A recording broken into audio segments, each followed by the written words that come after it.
ஞாயிறு முற்றம். செவிக்கு உணவை எதிர்பார்த்து வருபவரை ஏடகத்து முற்றம் எப்போதும் ஏமாற்றாது என்பதற்கு இந்த 86வது நிகழ்ச்சியே ஒரு சான்றாகும். எந்த ஒரு விழாவிற்கும் வருபவர்களை வரவேற்பதற்கு புன்னகை மாறா வதனமும் மென்மை மிகுந்த பொறுமையும் மிக மிக அவசியம். அந்த வகையில் இந்த சொற்பொழிவு விழாவில் தன் பணியை பொறுப்பாக நிறைவேற்ற வரவேற்புரை வழங்க வருகிறார் புரவலரும் ஏடகத்தின் பொறுப்பாளருமான திரு பி. கணேசன் அவர். திரு பி. கணேசன் ஐயா அவர்களை வரவேற்புரை வழங்க வருமாறு அன்புடன் அழைக்கின்றேன். விருதுகள் போல இந்த ஏடகத்தை தாங்கி நிற்கும் இங்கே கூடியிருக்கிற தாய்மொழி ஆர்வலர்களே,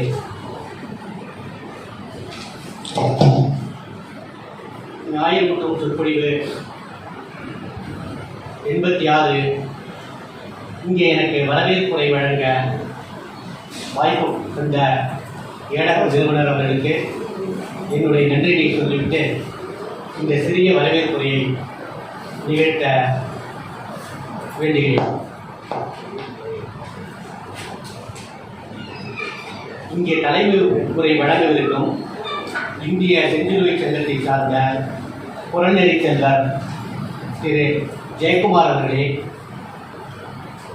ஐந்திணை பெருவாழ்வு என்னும் பொருளில் இங்கே சிறப்புரை வழங்க வந்திருக்கும் தமிழ்நாடு கால்நடை அறிவியல் பல்கலைக்கழகத்தினுடைய ஓய்வு பெற்ற பேராசிரியர் மதிப்பிற்குரிய டாக்டர் ந. புண்ணியமூர்த்தி அவர்களே, நன்றியுரை வழங்கவிருக்கும் சுவடியல் மாணவி திரு டானியா அவர்களே, இங்கே நிகழ்ச்சி தொகுப்பினை வழங்கிக் கொண்டிருக்கும் கிரசன்ட் மெட்ரிக் பள்ளியின் நிர்வாக அலுவலர் திருமதி பத்மாவதி அவர்களே, உங்கள் அனைவரையும் இந்த ஏடக நிகழ்ச்சியின் மூலம் வருக என வரவேற்கிறேன். மாணவர் மக்கள் சேவையே மகேசன் சேவை என்பதனை உணர்ந்ததால் தானோ என்னவோ சேவை செய்வதையே தனது தலையாக கடமையாக கருதி செயல்பட்டு வருகிறார் போலும். இத்தகைய சிறப்புகளுக்குரிய புறநெறி செல்வர் திரு கோ. ஜெயக்குமார் அவர்களை தலைமை உரையாற்ற அன்புடன் அழைக்கின்றேன்.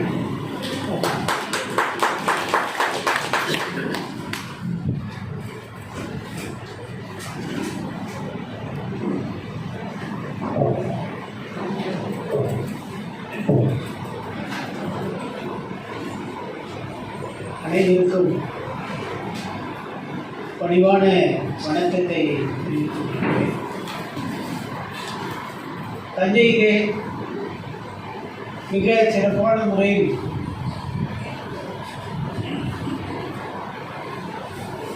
சமூக விழிப்புணர்வை ஏற்படுத்துகின்ற வகையில்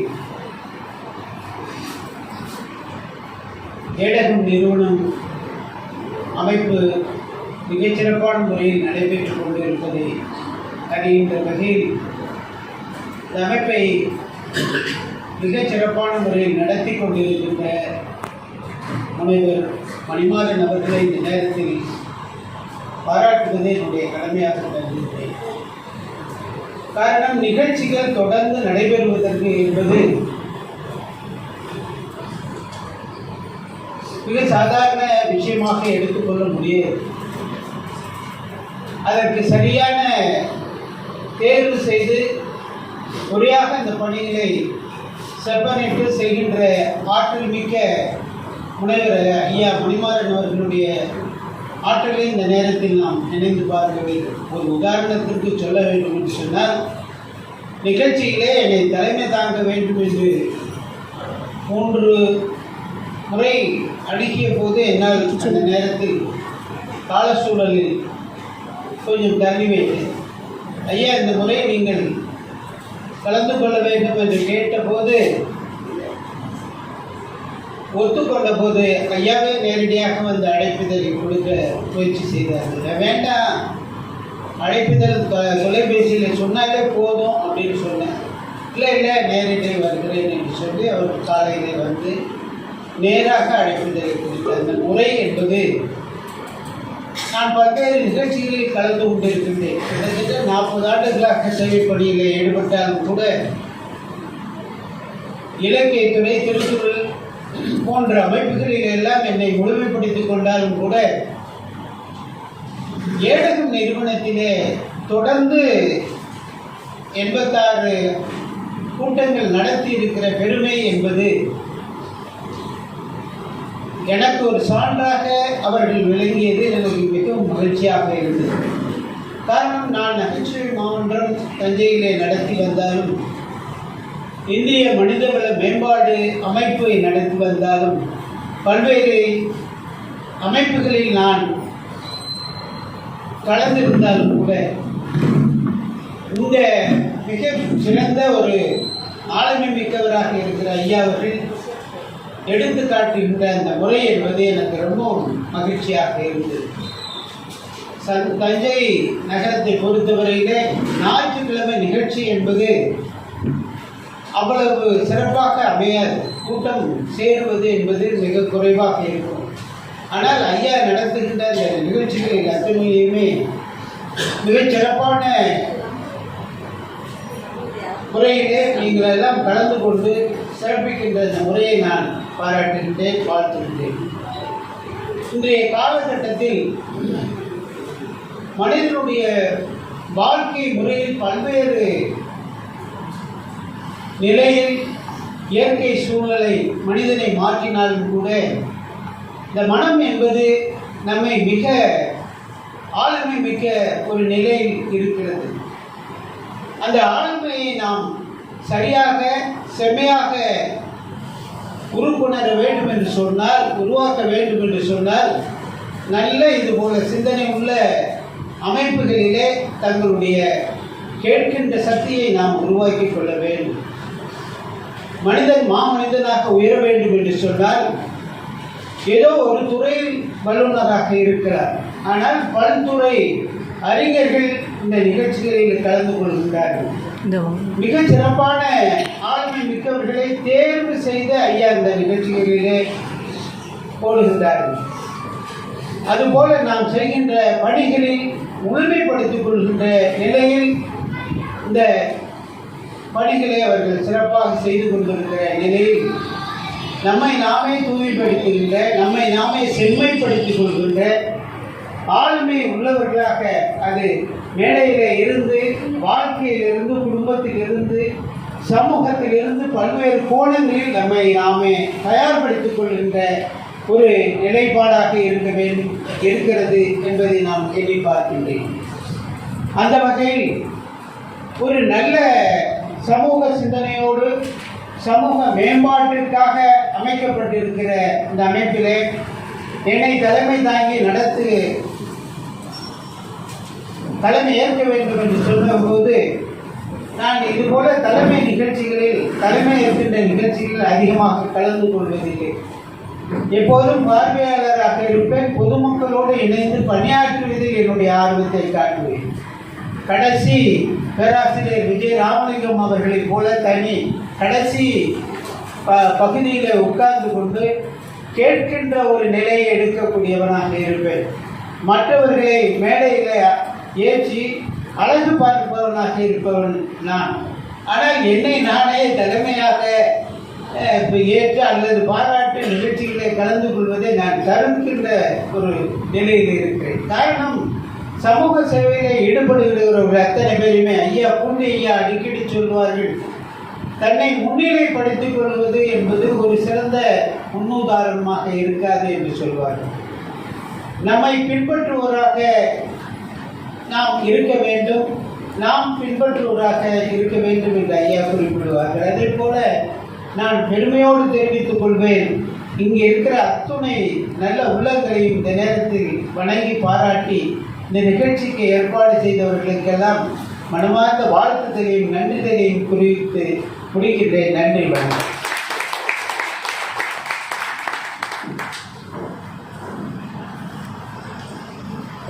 அருமையான ஒரு தலைமையுரை. தலைமை பண்பு மிக்கவர் இவர் என்பதற்கு அடுத்தவரை பாராட்டும் இவரது பண்பிலேயே அது நமக்கு நன்கு புலனாகும். பாராட்டுரை, அறிவுரை, வாழ்த்துரை என அனைத்தையும் தன் தலைமை உரையில் வெளிப்படுத்திய விதம் அருமை ஐயா. நன்றி.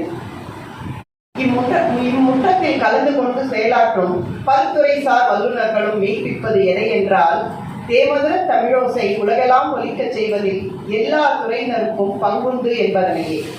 அவ்வகையில் சென்னையில் உள்ள தமிழ்நாடு கால்நடை மருத்துவக் கல்லூரியில் முனைவர் பட்டம் பெற்ற இவர் பறவைகள் பற்றிய படிப்பில் ஆய்வறிக்கை சமர்ப்பித்து அதில் தங்கப்பதக்கம் பெற்றவர். சித்த மருத்துவத்திலும் பட்டய படிப்பு முடித்தவர். தமிழர் வாழ்வியல் இயக்கத்தால் சாதனையாளர் விருது, தமிழ்நாடு அறிவியல் தொழில்நுட்ப பேரவையால் தமிழக விஞ்ஞானி விருது, சித்த மருத்துவத்திற்காக வாழ்நாள் சாதனையாளர் விருது, இந்திய கால்நடை மருத்துவ சங்கத்தால் வாழ்நாள் சாதனையாளர் விருது, கால்நடை மருந்தியல் மற்றும் நச்சு இயலுக்கான இந்திய சமூகத்தின் சக விருது, இந்திய சாதனையாளர்கள் மன்றத்தால் உன்னத மனிதர் விருது என பல விருதுகள் பெற்றவர் மட்டுமல்ல, பணி நிமித்தம் பற்பல நாடுகளுக்கும் பயணம் செய்து வந்தவர். 44 ஆண்டுகள் கற்பித்தல் பணி. கல்வி கற்பதும் கற்பிப்பதுமே இவருக்கு பணியாகி போனது. அதனால்தான் இவரது இளமைக்கு திரை போட்ட நரை கூட இவரது பெருமையை பறைசாற்றும் நிறையாகி போனது. சென்னையில் உள்ள தமிழ்நாடு கால்நடை மருத்துவ அறிவியல் பல்கலைக்கழகத்தில் பேராசிரியராக பணியாற்றி ஓய்வு பெற்ற டாக்டர் நா. புண்ணியமூர்த்தி அவர்களை 5 பெருவாழ்வு என்ற தலைப்பில் சிறப்புரையாற்ற வருமாறு அன்புடன் அழைக்கின்றேன்.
அனைவருக்கும் வணக்கம்.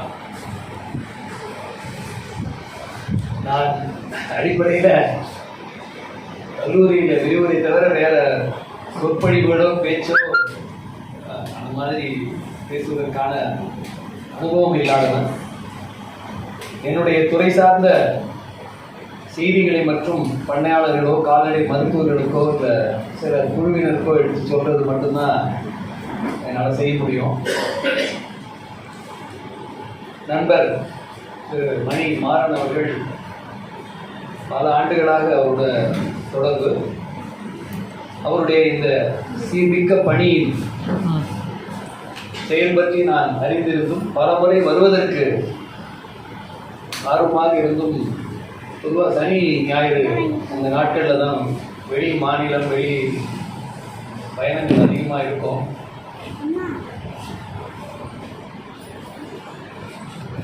அப்படி ஒரு சூழலில் இந்த மாதிரி அந்த நிகழ்ச்சியில் ஒரு பார்வையாளராக நமது தலைவர் அவர் குறிப்பிட்டது போல பார்வையாளர் போது நிறைய அனுகூலங்கள் என்னென்னா, நம்ம நிறைய செய்திகளை தெரிந்து கொள்ளலாம், பலரோடு அமர்ந்து அதை உன்னிப்பாக கவனிக்கலாம். நமக்கு தெரிஞ்சதை சொல்கிறது ஒரு வாய்ப்பு. அவர்கள் பல அவருடைய அனுபவத்தில் நல்லா சொன்னாங்க. நானும் நிறைய இடங்களில் போய் உட்கார்ந்துருக்கேன். அப்படித்தான் ஒரு நாள் மதுரை அமெரிக்கன் கல்லூரியில் நடந்த மூலிகை உற்சவம் என்ற நிகழ்ச்சிக்கு ஒரு கடைசி வரிசையில் அமர்ந்திருந்தேன்.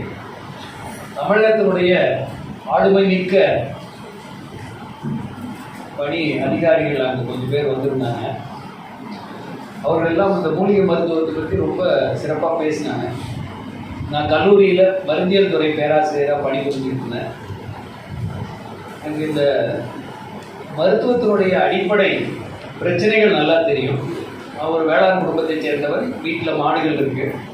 கல்லூரியில் பேராசிரியர் பாடத்தை எடுக்கிறதுக்கும் அதை வீட்டில் இருக்க மாட்டுக்கு மருத்துவத்துக்கு பயன்படுறதுக்கு இடையில் நிறைய இடைவெளியும் முரண்களும் இருப்பதை அறிந்து, ஒன்று இந்த மருத்துவத்தை சொல்லிக் கொடுக்கிற எனக்கு அதை வெற்றிகரமாக செய்ய தெரியாமல் இருக்கணும். இல்லை என்றால் இந்த மருத்துவத்திலே ஏதோ ஒரு குறைபாடு இருக்கும். இது ரெண்டுல ஒண்ணுதான் எனக்கு இருந்தது.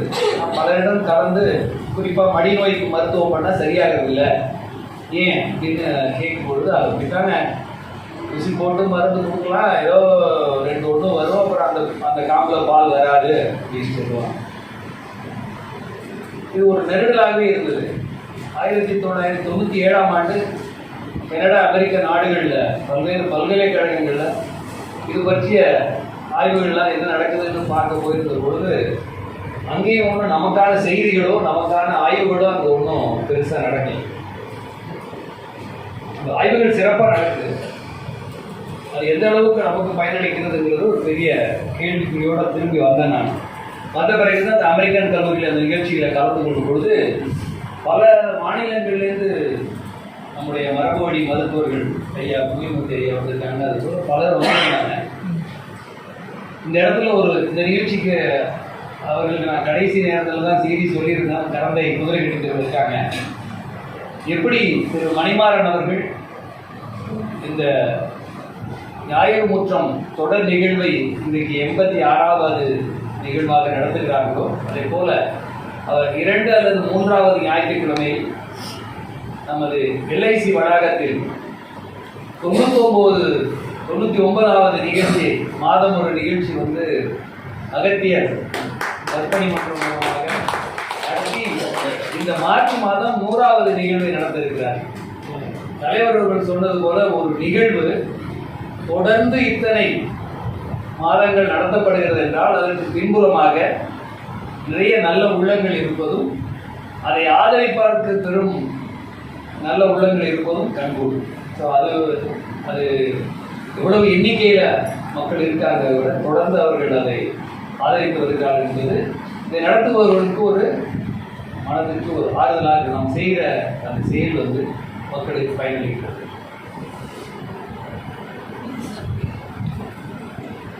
அது என்ன 5 இணை பெருவாழ்வு அப்படிங்கும்போது நிறைய பேருக்கு அந்த தலைப்பு என்னன்னு பார்க்கறதுக்கு கூட ஆர்வமாக கொஞ்சம் பேர் இன்னைக்கு வந்திருக்கலாம். நான் தமிழால் பேசுவதற்கு எழுத படிப்பதற்கு தாய்மொழி என்ற அளவிலே ஈர்க்கப்பட்டு அதற்கான சின்ன சின்ன கவிதைகளாக கூட எழுதுவதற்கு தெரிந்தவன். ஆனால் தமிழில் பெரிய அளவு பேசுவதற்கு புலமை பெற்றவன் இல்லை. பேசுவதற்கும் எழுதுவதற்கும் ஆங்கிலம் எப்படியோ அப்படி தமிழை பயன்படுத்திக் கொண்டிருக்கிறேன். இப்போ நான் சொன்னது போல இந்த மாதிரி மருத்துவத்தில் சில குறைபாடுகள் இருக்கிறது. 98-9 ஆண்டு வாக்கிலே ஒரு நாள் திருக்காவூர்பட்டியில் ஒரு ஞாயிற்றுக்கிழமை ஒரு நிகழ்ச்சி கலந்து கொண்டு வருமாறு என்னுடைய தந்தையார் பணிக்க நான் அங்கே போயிருந்தேன். என்னை அங்கிருந்த ஒருத்தர் கையை பிடிச்சி, நீ இன்னார் பையன் தானே, கால்நடை மருத்துவர் தானே? ஆமாம். உங்களுக்கு தெரியும் கால்நடை மருத்துவர் எந்த பக்கம் கூப்பிட்டு போவாங்க? கொல்லை பக்கம். ஏன்னா மாடெல்லாம் கொல்லை பக்கத்தில் கூப்பிட்டு போனாங்க. நான் போய் பார்த்தேன். மாடு மடி நோய் வந்ததுக்கு அவர் எனக்கு ஒரு தூரத்து உறவினாக கூட இருக்கலாம், அதனால் ரொம்ப உரிமையோட கூப்பிட்டு போகிறாரு. நான் பார்த்துட்டு அந்த குழந்தைய ஒரு தாள் எடுத்துட்டு சொல்லி ஒரு பேனாவையும் எடுத்து சில மருந்துகளை எழுதி கொடுத்துவிட்டு நான் வந்தேன். அன்று பொதுவாக நான் நாமக்கல் கல்லூரிக்கு ஞாயிற்றுக்கிழமையே செல்வேன். பேருந்தில் பயணம் செய்த அந்த 3-4 மணி நேரமே எனக்கு ஒரு மிகப்பெரிய உறுத்தல் என்ன இருந்தது என்றால், BVSC, MVSC, PhD பட்டப்படிப்பு, கல்லூரியிலே ஒரு நல்ல பேராசிரியரான ஒரு நல்ல பேர் எல்லாம் இருக்குது. ஆனால் ஒரு மாட்டுக்கான மருத்துவத்தை நான் ஒரு தாளில் குறித்து விட்டேன். அந்த மருந்து போய் வாங்குவாங்களா, அதை போடுறதுக்கு யாராவது வருவாங்களா, அந்த மாடு குணமாவானதுக்கு எந்த உத்தரவாதமும் இல்லை. அப்போதான் எனக்கு ஒரு பெரிய வெற்றிடம் இருப்பதும், இது பற்றிய திரும்ப வெளிநாட்டிலையும் இல்லை, நம்மளாலையும் ஒன்றும் பண்ண முடியல. நம்ம வீட்டு மாட்டுக்கு வந்தாலும் ஸ்டேட் மெடிக்கலில் நின்றுக்கிட்டு நேருக்கிட்ட இதை எதை வாங்கலாம், ஏன்னா அதில் உள்ள குறைபாடுகள் தான் எனக்கு அதிகமாக தெரியும். இதை போட்டால் பால் குறைஞ்சிடும், இதை போட்டால் 10 நாளைக்கு பாலை பயன்படுத்தக்கூடாது, இப்படி பல பிரச்சனைகள் இருந்தபடி சரி பண்ணுவதற்கான ஒரு மருத்துவம் தெரியல. அப்படி இருக்கும்போது இதுக்கு எங்கே போய் தேடுறது? நான் ஒரு முறை வானொலி கேட்டுக்கொண்டு என்னுடைய முனைவர் பட்ட படிப்பு எழுதிக்கிட்டு இருப்பேன். அப்போ வானொலியில் ஒரு கணீர் என்ற குரலில் ஒருத்தர் பேசுகிறாரு. வானொலியில் ஒரு சிறப்பு என்னென்னா, நீங்கள் நடுவில் கேட்டீங்கன்னா கூட கடைசியாக முடிக்கும் போது இன்னார் பேசுனாங்கன்னு சொல்லுவாங்க. அப்படி பேசியவர் தஞ்சை மருத்துவர் புண்ணியமூர்த்தின்னு சொன்னாங்க. அவ்வளோதான் அவர் பற்றி எனக்கு தெரியும். நான் வந்தும் பல ஆண்டுகள் இவரை சந்திக்க முடியல. அங்கே கணேசா பள்ளியில் ஒரு நிகழ்ச்சி, நிறைய பேர் தஞ்சையில் பல நான் மாநிலங்களுமே பல இடங்களில் பண்ணலாம். தஞ்சையில் எனக்கு தெரிஞ்ச நிறைய நல்ல நிகழ்ச்சிகள் நடந்து கொண்டே இருக்கின்றன. இப்படியாக ஆரம்பித்த அந்த பயணத்தில் ஒரு திருப்பமாக மடி நோய்க்கான மருத்துவத்தை எப்படியாவது பண்ணணும், அதுக்கு முதல்ல ஏதாவது ஒன்று பண்ணலாம்னு சொல்லும் பொழுது சோற்றுக்கற்றாழை ஒரு முழம், உள்ளங்கை வழிய 2 கை மஞ்சள் தூள், கொட்டப்பாட்டளவு சுண்ணாம்பு, இந்த 3 பொருளையும் சொல்றப்போ அவங்க எல்லாருக்கும் என்ன தோணும்னு எனக்கு தெரியாது. என்னுடைய சக கல்லூரி பேராசிரியர்களுக்கும் இன்னைக்கு இருக்கக்கூடிய பல கால்நடை மருத்துவ நண்பர்களுக்கும் இவர் அறிவியல் அல்லாத அறிவியலுக்கு உட்படாத ஒரு விஷயத்தை அவர் கையில் எடுத்துக்கிட்டு அதை வலிந்து திணிக்கிறார். இது மருத்துவமே இல்லை அப்படின்ற ஒரு மனநிலை தான் இருக்கு. ஆனால் அந்த சோற்றுக்கற்றாழையும் மஞ்சள் தூள், வெத்தலை போடுகிற சுண்ணாம்பும் இன்னைக்கு இந்தியா முழுவதும் 12 மொழிகளில் மொழிபெயர்க்கப்பட்டு என்னுடைய செயல்முறையாக அவ்வளவையும் திரும்ப போட்டு 100 மாட்டுக்கு வைத்தியம் பண்ணா 85 மாடு சரியாக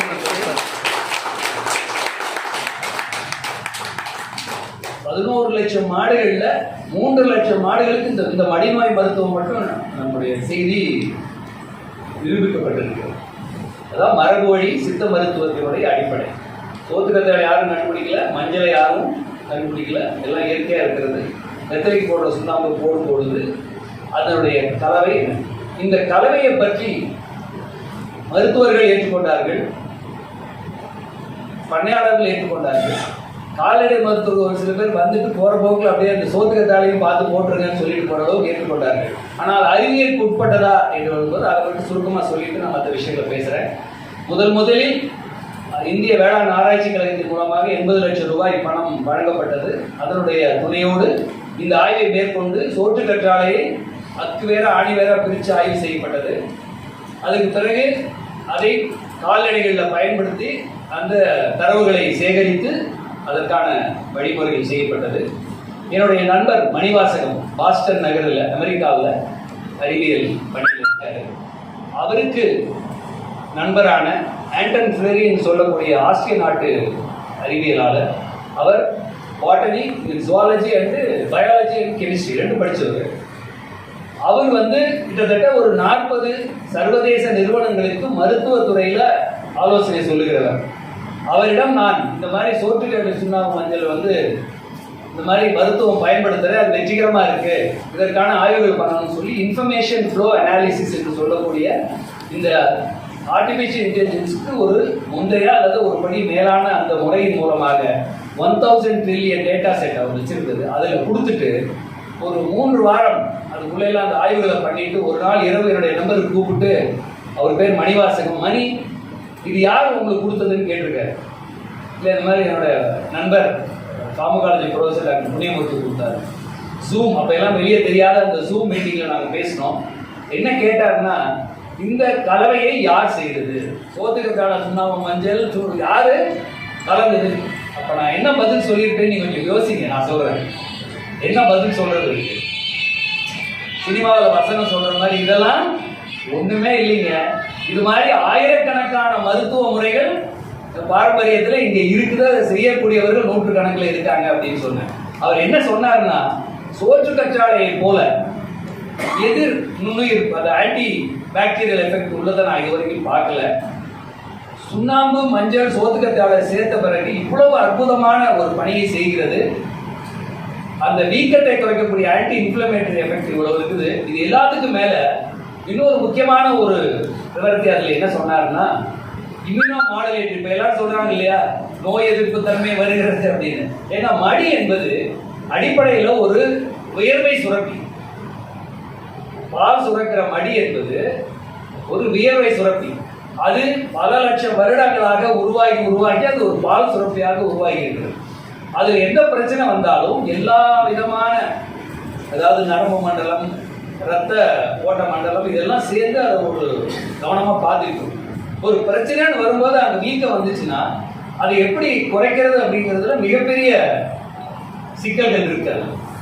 அதை அவர் பார்த்துட்டு சொன்னாரு, அது நோய் எதிர்ப்பு தன்மை இருக்கு, அதனால இந்த மருத்துவ முறை ஒரு மிகச்சிறந்த அடையாளமாக இருக்கிறதுன்னு சொன்னார். அதுக்கு பிறகு கூட கொரோனா காலத்தில் வந்து பல்வேறு நாடுகளிலேருந்து வந்த பல முறைகளை ஆய்வு செஞ்சுட்டு நார்த்தங்காய் தோல் தான் கொரோனா வைரஸுக்கு எதிரான ஒரு பொருளை வைத்துக் கொண்டு இருக்கிறது. நார்த்தங்காய் ஊறுகாய் சாப்பிட்றது வந்து நீங்கள் எல்லாம் பார்த்துருக்கீங்க, அது நிறைய கண்டுபிடிச்சு.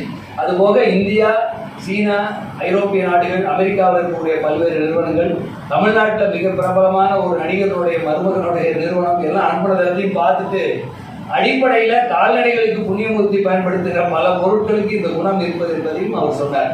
இதுலேருந்து என்ன தெரியுதுன்னா, அடுக்கலையில் இருக்கக்கூடிய உணவுக்கான பொருளாக அல்லது உணவுக்கு கூடுதலாக சுவையும் மனத்துக்காக கொடுக்கப்படுகின்ற பல பொருட்களை மட்டுமே நான் பயன்படுத்தி இந்த கால்நடை மருத்துவத்துக்கான ஒரு அடிப்படையை செய்து கொண்டிருக்கிறேன். அதனுடைய சில விவரங்களை சொல்லலாம். ஏன் அந்த சித்தர் ஐந்தினை பெருவாழ்வு அப்படின்னு சொன்னீங்கன்னா, ஏன் அதை சொல்றோம் அப்படின்னு சொன்னா, பொதுவாக நம்ம என்ன நினைக்கிறோம்னா, உடல் நலம் அப்படின்னா நம்ம அடுத்தது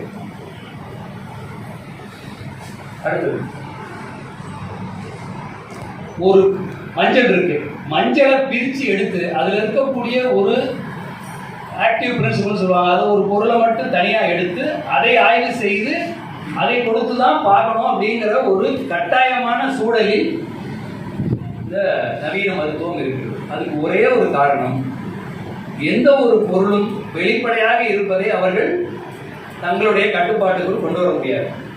இப்போ மஞ்சள் வந்து மருத்துவ குணம் உள்ளதுன்னு சொல்லி அவங்க அதுலேருந்து ஒரு குளிகையை பண்ணாங்கன்னா, நீங்கள் பண்ணலாம், நான் பண்ணலாம், அம்மா வீட்டில் போய் ஒரு குளிகையை பண்ணி அவங்க விற்பனை பண்ணலாம்.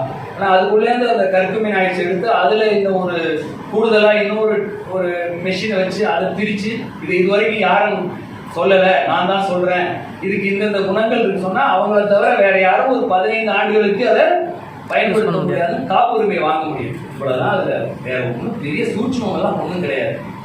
ஆனால் அப்படி ஒரு பியூர் மாலிக்யூல் எடுக்கும்போது அது எந்த வேலை செய்தோ அது செய்யும். அதுபோல் நிறைய பக்க விளைவுகளை ஏற்படுத்தும் என்பது எல்லாருக்கும் தெரிந்த ஒரு ரகசியம், எல்லாருக்கும் தெரிஞ்ச ரகசியம். ஆனால் அதை விட்டு வெளியில் அவர்கள் வர முடியாது. இப்போ மஞ்சளே எடுத்துக்கிட்டிங்கன்னா, மஞ்சளை தண்ணியில் போட்டால் கரையும், பாலில் போட்டால் கரையும், எண்ணெயில் போகிற அளவுக்கு எல்லாம் எதில் போட்டாலும் நீங்கள் ஓரளவுக்கு கரைச்சி எடுக்கலாம். ஆனால் அந்த கர்க்குமினாய்ட் சொல்லக்கூடிய அந்த பாலிஃபினால் காம்பவுண்ட் பிரித்து எடுத்து நீங்கள் எதுலேயுமே கரைக்க முடியாது. பிகம்ஸ் ஆல்மோஸ்ட் இன்சால்யூபிள் அப்படின்வாங்க. அதாவது தண்ணியில் எதுவும் கரையக்கூடாத கரைய முடியாத பொருளோ அதெல்லாம் பெரும்பாலும் மருத்துவ பொருளாக பயன்படும். அப்போ என்ன ஆகுது, ரொம்ப சுத்திகரிக்கப்பட்ட ஒரு கனிமம் மருத்துவ பொருளாக பயன்படுத்துவதற்கு ஒரு பிரச்சனை இருந்தாலும் அதையெல்லாம் ஒரு பெரிய பிளாங்கெட் போட்டு மூடிட்டு இந்த மருத்துவ முறை தொடர்ந்து நடந்து கொண்டு இருக்கு. அதுக்கு காரணம் வர்த்தகம் மட்டுமே. அடுத்து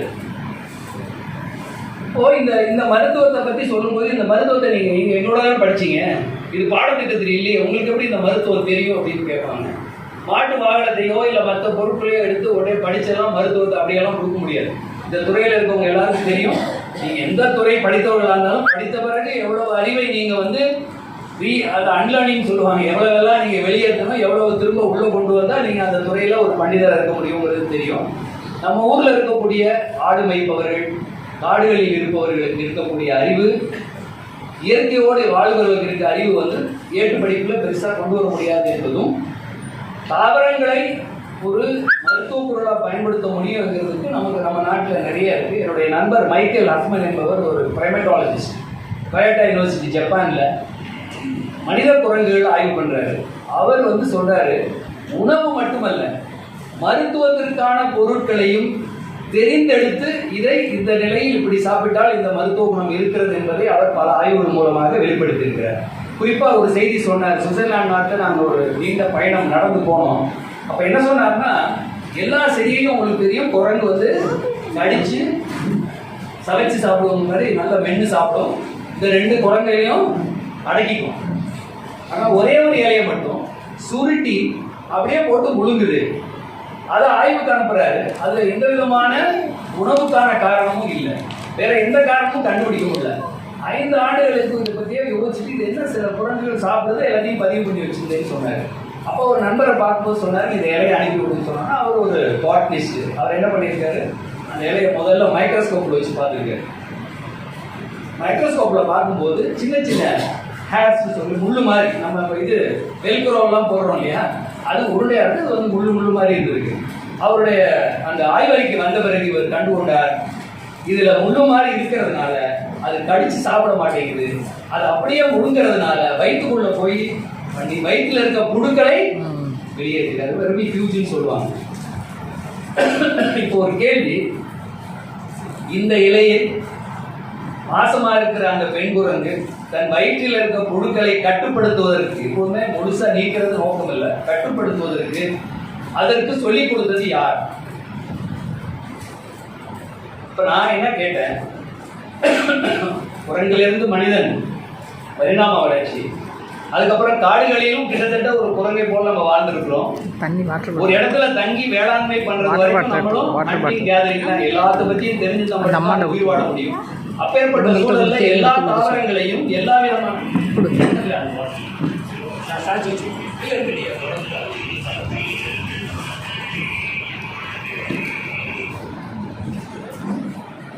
காலையில ஒரு நிகழ்ச்சி திருச்சியில் அப்போ வந்து இப்போ இந்த அறிவை நாம் காடுகளில் இருந்த வரைக்கும், இயற்கையோடு இயந்த வாழ்ந்த வரைக்கும் இதை நம்ம மறக்கவே இல்லை. இது கொஞ்சம் கொஞ்சமாக இங்கே வந்த பிறகு மறந்துட்டோம். பாட்டி வைத்தியம், வீட்டு எழுத படிக்க தெரியாத பாட்டிகள் எல்லார் வீட்டிலும் நிறைந்த அறிவோடு இருந்தார்கள். காலப்போக்கில் ஏட்டு படிப்பை மட்டுமே நம்பி வந்த பிறகு நம்ம நிறைய விஷயங்களை இழந்துட்டோம். அடுத்து இப்போ எல்லாருக்கும் ஒரு பொது விடை மாதிரி ஒரு நிகழ்ச்சி. மருத்துவம் என்றால் என்ன, நலம் என்றால் என்ன, ஒரு நலம் சார்ந்த விவரங்களை எப்படி நாம் உணர்ந்து கொள்வது அப்படின்னா, எந்த ஒரு மருத்துவ வசதியோ மருத்துவ பொருளோ மருத்துவ உதவியோ இந்த கட்டுப்பாட்டுக்குள்ள வரணும். ஆக்சசிபிலிட்டி, எளிதில் கிடைக்கக்கூடியதாக இருக்க வேண்டும். ரெண்டாவது, கட்டுப்படியாகிற விலையில இருக்கணும். இது ரெண்டும் பெரும்பாலும் இன்னைக்கு 5 ரூபாய்க்கு வைத்தியம் இருக்கு, 5 லட்சத்துக்கு வைத்தியம் இருக்கு. முடியாதவங்க சாதாரண வைத்தியம் பார்த்து, நான் சொல்றது அலோபதியை தனியாக எடுத்தாலும் சரி, சித்த மருத்துவம் சார்ந்து எடுத்தாலும் சரி, இது ரெண்டும் நடக்குது. எனக்கு அதில் ஒன்றும் பெரிய குழப்பம்லாம் இல்லை. மூன்றாவதாக ஒன்று இருக்கிறது, அது என்ன என்றால், என்ன செய்யலாம், சர்ஜரியை பற்றி பேசுறாங்க. ஒரு நோய்க்கான ஒரு மருத்துவத்தை பரிந்துரைக்கும் நிலையில் இதை சாப்பிட்டால், இதை கொடுத்தால் இவ்வளவு நாள்ல சரியாகும்னு சொல்லக்கூடிய மருத்துவ முறை எதுவோ அதுவே சிறந்த மருத்துவ முறை. அது ஆங்கிலம், தமிழ், தெலுங்கு, கன்னடம் எல்லாம் நம்ம பார்க்கறதெல்லாம் இருக்கிறது. கொடுத்தா இது சரியாகும். அப்படிப்பட்ட ஒரு பெரும்பாலான நோய்களுக்கான மருத்துவ முறை இந்த மரபு வழி சித்த மருத்துவத்தில் இருப்பதை நான் கடந்த 25 ஆண்டுகளாக தீவிரமாக உணர்ந்து வருகிறேன். அதை ஒட்டித்தான் என்னுடைய மருத்துவ முறைகள் இந்தியா முழுவதும் செயல்படுத்தப்படுகிறது. அது எப்படி இருக்கணும்? இப்போ ஒரு ஊசி போட்டுட்டா, மாட்டுக்கு மடிநோய் இருக்கும்போது ஒரு ஊசியை போட்டாச்சுன்னா, நீங்க காம்புல போடணும்னு அவசியம் இல்லை, கழுத்துல தொடையில போட்டா கூட 28 நாட்களுக்கு அந்த பாலை பயன்பாட்டு கொண்டு வரக்கூடாது. வித்ராயல் பீரியட்னு ஒன்று இருக்கு. அது வெள்ளையா இருக்குங்க, அது போய் இருக்கு வீணாக்க சொல்றீங்க அப்படின்னு கேட்பாங்க. It is not clean milk. அப்போ கிளீன் மில்க், மீட், எக், சுத்தமான பால், முட்டை, இறைச்சி உற்பத்தி பண்ண வேண்டுமானால் நீங்க தஞ்சாவூருக்கு தான் வரணும் அப்படின்னு இந்தியா முழுக்க கூக்கரிட்டு கொண்டு இருக்கிறேன். ஏன்னா என்ன நல்லா தெரிஞ்சுங்க, இந்த மருத்துவ முறை யாருக்கு சொந்தம்? நம்ம எல்லாருக்கும் சொந்தம். இது ஒரு மனிதருக்கு சொந்தமானது. இந்த அறிவு என்பது காலங்காலமாக பாதுகாக்கப்பட்ட அறிவு. அதனுடைய ஒரு துளியை எடுத்து அந்த சாரத்தை பயன்படுத்தி கொண்டிருக்கிறோம். அப்போ இந்த மூன்றும் முக்கியம். எளிதில் கிடைக்க வேண்டும், கட்டுப்படியாக விலையில் இருக்க வேண்டும், சொன்னபடி நடக்கணும். இப்போ ஒரு அடையாளத்துக்கு சொல்லுவோம். இப்போ ஒரு கண்ணுக்குட்டி கழிவு. முதல் கேள்வி, அந்த கண்ணுக்குட்டிக்கு என்ன வயசுன்னு கேட்கிறேன். ஏன்னா 3 நாள் வயது உள்ள கண்ணுக்குட்டி என்பது ஒரு மனிதரை போல வயது உடையது, பால் செரிமான சக்தி உடையது. 30 நாள் ஆகும்போது மனிதரில் இருந்து அசையூர் வயிறு கொண்ட ஒரு பிராணியாக மாறுவதற்கு முயற்சி பண்ணி கொண்டிருக்கிறது. சொல்லுவாங்க, சார் கண்ணுக்குட்டி பச்சையா வாந்தி எடுக்குது, லேசா கழியும் போது கொஞ்சம் ரத்தம்லாம் வர்ற மாதிரி இருக்கு அப்படின்னா, அது சில பேருக்கு புரியுற மாதிரி சொல்றதுன்னா, வீட்டில் பார்த்தீங்கன்னா ஒரு பெண் குழந்தை வந்து அப்படியே கொஞ்சம் தத்தி தத்தி நடக்க மாதிரி இருக்கும்போதே அவங்களுடைய அக்கா அல்லது அம்மாவோட புடவையெல்லாம் கட்டுறதுக்கு முயற்சி பண்ணும். அந்த வளர்ச்சியினுடைய வேகத்தை காட்டுறது மாதிரி, அது பிடிக்கிற மாதிரி. அது மாதிரி தன்னால் செரிக்க முடியாதுன்னா கூட அந்த புல்லை சாப்பிட்றதுக்கு அந்த கண்ணுக்குட்டி முயற்சி பண்ணுது. அப்போ 3 நாள் கண்ணுக்குட்டிக்கு ஒரு சல்ஃபா போலஸை கொடுப்பது என்பது நெல் வரப்பிலே களைக்கொல்லி அடிப்பது போல இயற்கைக்கு எதிரான குற்றம். அதையும் ரெண்டையும் சேர்த்து சொல்றதுதான் மெடிசினல் அக்ரோஇகாலஜி. அதுக்கு அடுத்ததா 3 மாசம் ஆச்சுன்னா கொஞ்சம் கொஞ்சமா அசை போட்டு அசைவும் வயிறு அதுக்கான வரும். ஏன்னா நுண்ணுயிரிகள் சார்ந்துதான் நம்முடைய செரிமான சக்தி இருக்குது.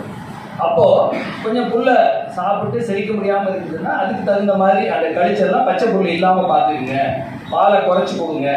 இங்க எந்த இடத்திலையும் எந்த விதமான ரசாயன பொருட்களுக்கும் வேலையே இல்லை. மனிதன் உட்பட கழிச்சலுக்கான மருந்து இதுவரை கண்டுபிடிக்கப்படவே இல்லை.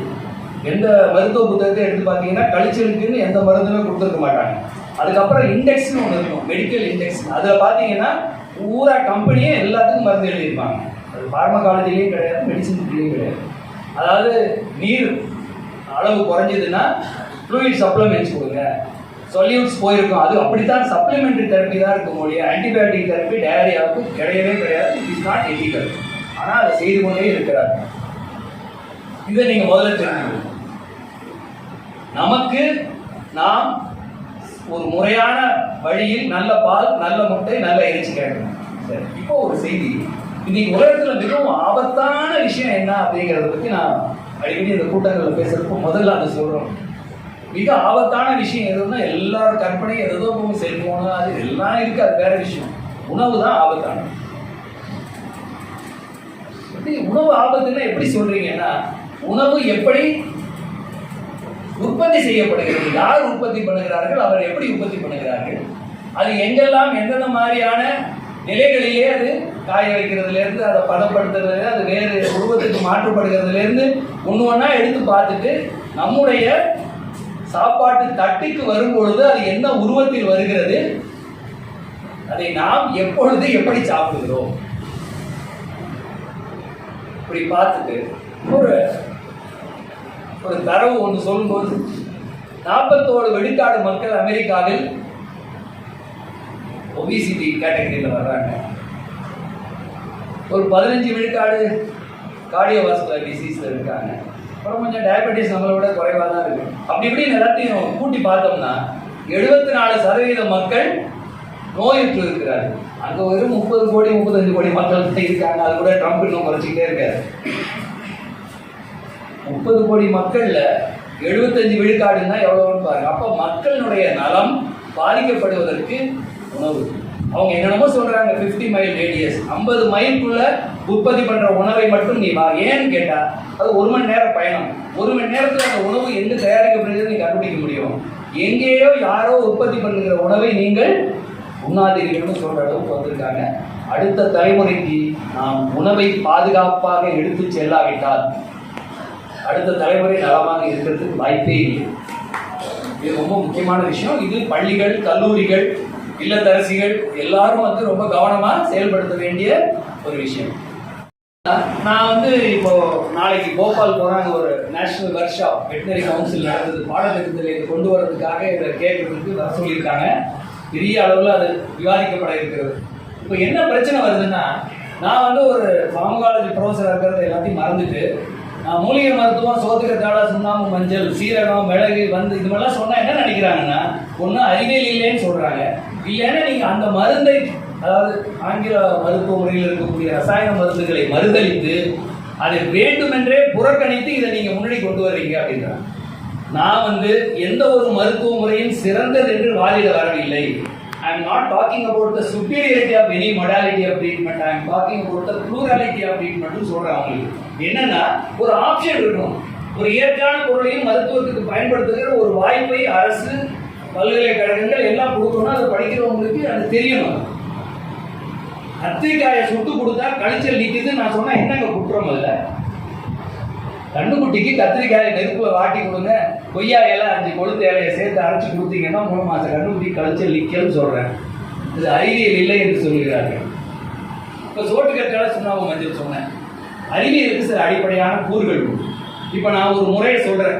இப்போ மருத்துவத்திலாம் இப்போ ஏன் அந்த மருத்துவ பொருளை இன்னார் செஞ்சு கொடுத்துருக்காங்கன்னு சொன்னால் மருந்து முடிக்கிறதும் இருக்கு. எல்லாராலையும் என்ன காய்ச்சி அந்த கம்பி பதத்திலையோ அது எதுக்கு ஒரு நீர் பச்சை இலையிலேருந்து எடுக்கிற சாரை எப்படி முடிக்கணும் வழிமுறைகள், அது ஸ்டாண்டர்ட் ஆப்ரேட்டிங் ப்ரொசீஜருக்கு நம்ம இப்போ ரொம்ப பெருசாக பேசுகிறோம். இப்போ நான் ஒரு வழிமுறை சொல்லியிருக்கேன். சோத்துக்கத்தாழை எவ்வளோ எடுக்கணும், எப்படி வெட்டணும், அதை எப்படி கலக்கணும், அதுலேருந்து எப்படி பண்ணணும்னு சொல்லியிருக்கேன். ஒரு 10 வரி இருக்குது. இதை நான் சொல்லுவேன், சயின்ஸில் வந்து ஒரு SOP இருக்குது. அதை நான் செஞ்சாலும் வேலை செய்யணும், மேடம் எடுத்துகிட்டு போய் செஞ்சால் வேலை செய்யணும், அதை ஒரு தடவை செஞ்சாலும் வேலை செய்யணும், 10 முறை செஞ்சாலும் அதே ரிசல்ட்டு வரணும். Repeatability and reproducibility, that's hallmark of சயின்ஸ்னு சொல்லுவாங்க. இப்போ இன்னைக்கு வந்திருந்தாரு பசுமை விகடன் நிகழ்ச்சிக்கு துபாயிலேருந்து ஒரு நண்பர், திருச்சியில் இருக்கிறவர். அவரே தொலைக்காட்சி மற்ற யூடியூப் வழியாக பார்த்துருக்காரு. அவர் இன்ஜினியராக இருந்தாலும் அவருடைய உரிமையாளர்கிட்ட சொல்லி துபாயில் ஒரு 1/2 ஏக்கர் இடம் வாங்கி அவர் தோட்டத்துக்கு பக்கத்தில் வேலி அடைச்சி இயற்கை வேளாண்மை செய்கிறார். அதுக்கு அந்த மாட்டு சாணமும் நீர் எடுக்கிறதுக்கு கிட்டத்தட்ட 1 வருடம் போராடி அவரால் ஒரு மாடு கூட கொண்டு போய் சேர்க்க முடியல. நிறைய சட்டத்திட்டங்கள் இருக்குது மாடு இறக்குமதி பண்ணுறதுக்கு. ஆப்பிரிக்காவிலேருந்து ஒரு பாஸ்டாரஸ் வெரைட்டி ஒரு காளை கண்ணுக்குட்டி மட்டும்தான் அவரால் கொண்டு வர முடிஞ்சிருக்கு உள்ள. அதை வேடிக்கையாக சொல்லிட்டு இருந்தார். அப்போ அந்த பக்கத்து தோட்டத்தில் அவருடைய ஓனர்கள் ஒட்டகம் குட்டி போட்டுருச்சு. ஆனால் அந்த அந்த குட்டி வந்து வெளியிலே வரல. கேட்டார், என்னன்னு கேட்டிருக்காரு. இல்லை, ஒட்டகத்துக்கு மடி நோய், அதனால குட்டி பால் குடிக்க முடியாதனால தெம்பு அவருக்கு வீங்கி இருக்கு அப்படின்னு சொன்னோன்னே இப்போ ஏற்கனவே இங்கே சோத்துக்கத்தாழை மருத்துவம் தெரியும் அவருக்கு. உடனே அங்கே போய் தேடி கொஞ்சம் சிரமப்பட்டிருக்காரு. சுண்ணாம்பெல்லாம் அங்கே கிடைக்கல. எப்படியும் வாங்கிட்டு வந்து அவர்கிட்ட கொடுத்து 3 நாள் தடவுன பிறகு மடி நோய் சுத்தமாக குணமாகிவிட்டது. எதில்? ஒட்டகம்.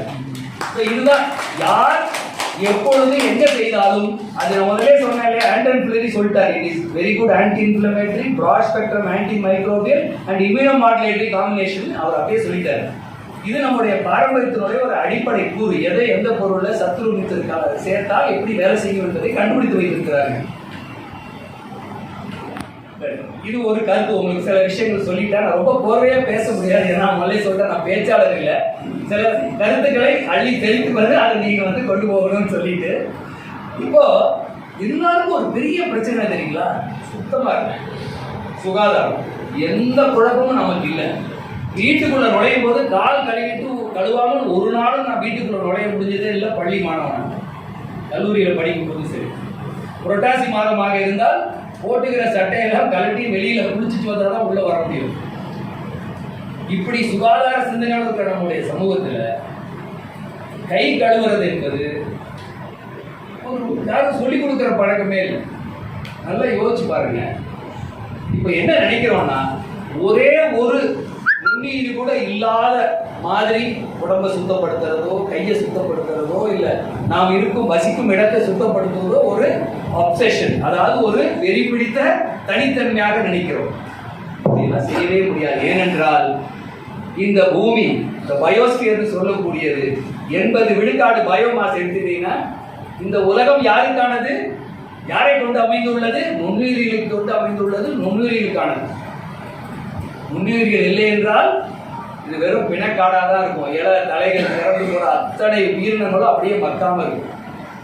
இந்த பூமி பந்து நுண்ணுயிர்களை கொண்டு ஆன பிறகு நுண்ணுயிர்களை எல்லாம் அழித்துவிட்டு வாழ வேண்டும் என்று மனித இனம் நினைப்பது எந்த அளவுக்கு சாத்தியமும் முதல்ல பாருங்க. இந்த நுண்ணுயிர்கள் மட்டும் இல்லை, பூச்சி, பட்டத்து பூச்சி, தேனி, இதெல்லாம் அழியறதுக்கான பிரச்சனைகளை பற்றி எல்லாம் பேசும்போது இது நமக்கானது இல்லைன்னு நினைக்கிறோம். மைக்ரோபுங்கிறது ஒரு அடையாளம் தான். அதை பற்றி மற்றதை பற்றி நான் பேசுகிறேன். இப்போ நீங்கள் ஒரு விஷயத்தை பார்க்கணும். பாரம்பரிய அறிவுனா நமக்கு ரொம்ப ஒன்றும் ரொம்பலாம் தெரியாது, எல்லாரும் வந்து சொல்லி கொடுத்தாங்க அப்படின்னு சொல்றாங்க. இக்னாஸ் செம்மல்வைஸ்ன்னு சொல்லி ஒரு ஹங்கேரியை சேர்ந்த ஒரு டாக்டர் வந்து ஆஸ்திரிய பகுதி, அப்போ ஜெர்மனியில் இருக்குது, ஒரு மிலிட்ரி ஹாஸ்பிட்டலில் ஒர்க் பண்ணுறாரு.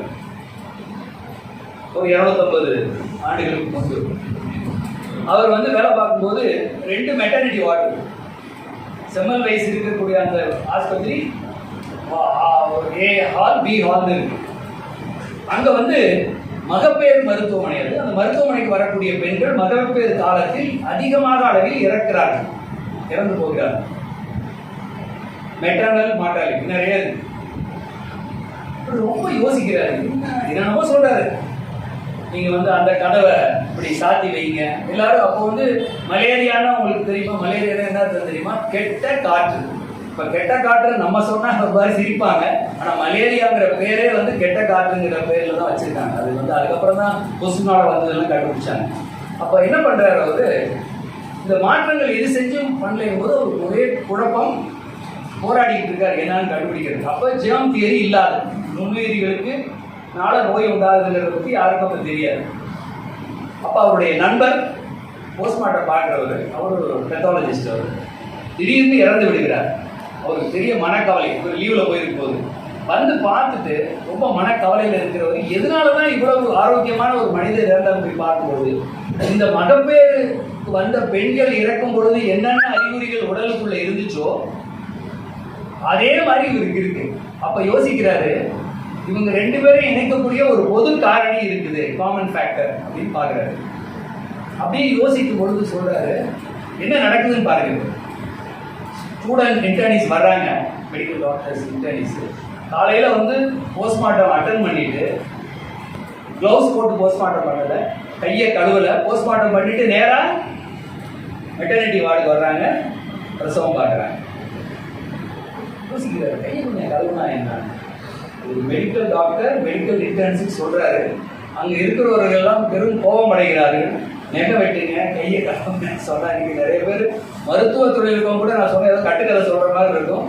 இதெல்லாம் நடந்தது. அவர் அதுக்கப்புறம் போயிட்டு சந்தேகப்பட்டு அப்போ வந்து ஒரு ஆன்டிசெப்டிக் சொல்யூஷன் கூட அப்போ வந்து ரெடி ஆகலை. ஏன்னா ஜெர்ம் தியரி இல்லை. நாம் வேப்பிலையை வாசலில் கட்டி வைக்கும் பொழுதும் மஞ்சத்தூளை தண்ணியில் நினைச்சும் நாம் மஞ்சள் விரட்டி விளையாடி சுத்தப்படுத்தி கொண்டிருக்க காலத்தில் அங்கே எந்த தியரியும் இல்லை, எதுவும் இல்லை. அப்போ என்ன பண்ணுறாங்க, அவர் அந்த மருத்துவமனை மிலிட்ரின்னு சொன்னேன் இல்லையா, மிலிட்ரி ஆஃபீஸர் போய் கேட்டால் அதுக்கெல்லாம் பணம் கொடுக்க முடியாது, நான் தான் இதுக்கு ஓனரு, உன் வேலையை நீ பாருங்கன்னா இவர் சொந்த காசு போட்டு வாங்கி வச்சு வந்த பிறகு அந்த அளவு குறைகிறது. இதில் கதை ஒன்றும் சுவாரஸ்யத்துக்கு ஒன்றும் வேலை இல்லை. அவர் கண்டுபிடிக்கிறாரு, அதை வெளியிடுகிறார். கையை கழுவி சுத்தப்படுத்தினால் இறப்பு குறையும் என்ற கருத்தை யாரும் ஏற்றுக்கொள்ளவில்லை. அமெரிக்காவில் சாடுகிறார்கள், இங்கிலாந்து நாட்டிலே சாடுகிறார்கள். செம்மல் வைஸ் பைத்தியம் பிடித்து சொந்த ஊருக்கு போடுகிறார், ஒரு பைத்தியக்காரனாக சாகிறார். மிச்ச கதையெல்லாம் நீங்க முடிவு பண்ணிக்கீங்க. அறிவியல் என்பது எந்த ஒரு தனி நபருக்கோ இனத்துக்கோ சொந்தமானதில்லை. நாம் நீண்ட நெடுங்காலமாக ஒரு செழுமையான வாழ்வை வாழ்ந்து கொண்டு இருக்கிறோம். அதை தொடர்ந்து எப்படி கொண்டு போறதுங்கிறதா ஐந்தினை பெருவாழ்வு. இப்போ என்ன சொல்றாங்கன்னா, healthier world, human health, animal health எல்லாம் ஒன்றோட ஒன்று பின்னி பிணைந்தது. இதுக்கு மேல மண் வளமா இருக்கணும், மண்ணில் இருக்க நுண்ணுயிரிகள் வளமா இருக்கணும், அதிலிருந்து வரக்கூடிய தாவரங்கள், அதை உண்ணுகின்ற விலங்குகள் மற்றும் மனிதர்கள், அது சார்ந்துள்ள சுற்றுச்சூழல், இதுதான் ஒன் ஹெல்த். இந்த ஒன் ஹெல்த்தை வந்து முதல்ல பிளானட்டரி ஹெல்த்னாங்க, ஒன் வேர்ல்டு ஒன் ஹெல்த்னாங்க. இது வரைக்கும் யாரும் அதை வந்து என்னன்னு கூட பார்க்கறதுக்கு தயாரா இல்லை. ஏன்னா எங்க போய் நின்னாலும் அக்ரிகல்ச்சர்ல கெமிக்கல் எடுக்கணும், பெஸ்டிசைடு எடுக்கணும், ஹெர்பிசைடு எடுக்கணும், ஃபெர்டிலைசர் எடுக்கணும். இங்க வந்தா ஆன்டிபயோட்டிக்ஸ் எடுக்கணும், ஆன்டி இன்ஃப்ளமேட்டரி, பெயின் கில்லர்ஸ் எடுக்கணும். அதனால யாருமே அதுக்கு துணை போறதுக்கு ரெடியா இல்லை. அவ்வளவுதான் விஷயம். அது இப்ப நம்ம என்ன யோசிக்கிறோம்னா, இதுக்கு அடுத்து ஏதாவது ஒன்று இருக்குதா அப்படின்னு பார்க்குறப்போ, அதாவது பிளான்ட் பேஸ்ட் ஒரு நேச்சுரல் ஹெல்தி ஒரு அப்ரோச், இதுதான் அவங்க வந்து அந்த மெடிசனல் அக்ரோஎக்காலஜியில் சொல்றாங்க. அது எப்படிங்கிறத பார்க்கலாம். அடுத்து இது பார்த்தீங்கன்னா ஒரு ஜூனோசிஸ், மனிதர்கள்லேருந்து கால்நடைகளுக்கோ அல்ல கால்நடைகள்லேருந்து மனிதர்களுக்கோ வருஷத்துல வந்து ஒரு 5 நோய்கள் வந்து புதிதாக வந்து விலங்குகள்லேருந்து வந்துட்டு. ஏன்னா காட்டை நம்ம அழிக்க காட்டில் இருக்கக்கூடிய விலங்குகள் இருக்கக்கூடிய வந்து மனித வாழிடங்களுக்கு வருகின்றன. பொதுவாக அந்த ஹாலிடே ரிசார்ட்ஸ் எல்லாம் அந்த மாதிரி தான் போயிட்டு இருக்கு. நெக்ஸ்ட் இது பாருங்க, இதுக்கு எங்கேயாவது ஒரு மண் சார்ந்த நீர்த்தடங்கள், நீர் ஆதாரங்கள், மனிதன், இதெல்லாம் அதுக்குள்ள ஒன்று. இது யாரையும் நீங்க தனியா பிரிச்சு எடுக்க முடியாது. அதுக்குள்ள எல்லாமே ஒன்றுதான். இதுதான் அந்த ஒன்றை ஹெல்த்துங்க. எல்லாமே சுகாதாரமா இருந்தால் மட்டும்தான். அடுத்துமா எல்லாமே நீங்க அந்த சுழற்சி, நீங்க வந்து நைட்ரஜன் சைக்கிள் எடுத்துக்கலாம் சரி, கார்பன் சைக்கிள் எடுத்துக்கலாம் சரி, எதை எடுத்து நீங்க பாத்தீங்கன்னாலும் ஒன்று சுழற்சி இருக்கும். எதையாவது சங்கிலியில் ஒன்று 2 இலைன்னா தெரியாது, 2 3 இலையை அறுத்தாச்சுன்னா நம்ம மிகப்பெரிய பாதிப்புக்கு உள்ளாகுங்கிறதா திரும்ப சொல்லிக்கிட்டே இருக்கேன். நெக்ஸ்ட் அதே போல இந்த மைக்ரோபயம்னு சொல்றது பாத்தீங்கன்னா, இப்போ வந்து அவங்க திருப்பி என்ன சொல்றாங்கன்னா, நீங்க சிரிச்சுக்கிட்டு இருக்கீங்களா சோளமா இருக்கீங்களான்னு யார் முடிவு பண்றான்னு கேட்டால் இன்னொன்னு நினச்சிக்கிட்டு இருந்தோம். அவங்க சொல்றாங்க நீங்க சாப்பிட்ற சாப்பாடும் அதன் மூலமா உங்க வயிற்றை நீங்க கெடுத்துட்டீங்கன்னா அது உங்க மூளை மாத்துங்கிற அளவுக்கு மைக்ரோபயம் பத்தி பேசிட்டு இருக்காங்க.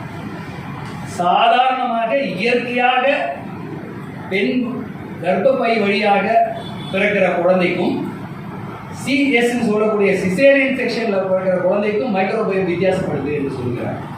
ஏனென்றால் குழந்தை பிறப்பதற்கு பல நாட்களுக்கு முன்பே அந்த பெர்த் கெனால்ல இந்த மைக்ரோ பாப்புலேட் ஆகி வச்சிருக்கு. நீங்க அது வழியா வராம இங்க ஓபன் பண்ணி எடுத்தா அந்த எக்ஸ்போஷர் கிடைக்கிறது. இதை ரொம்ப துல்லியமா ஆராய சொல்கிறார்கள். அந்த மாதிரி ரெண்டுக்கும் டிஃபரன்ஸ் இருக்கு.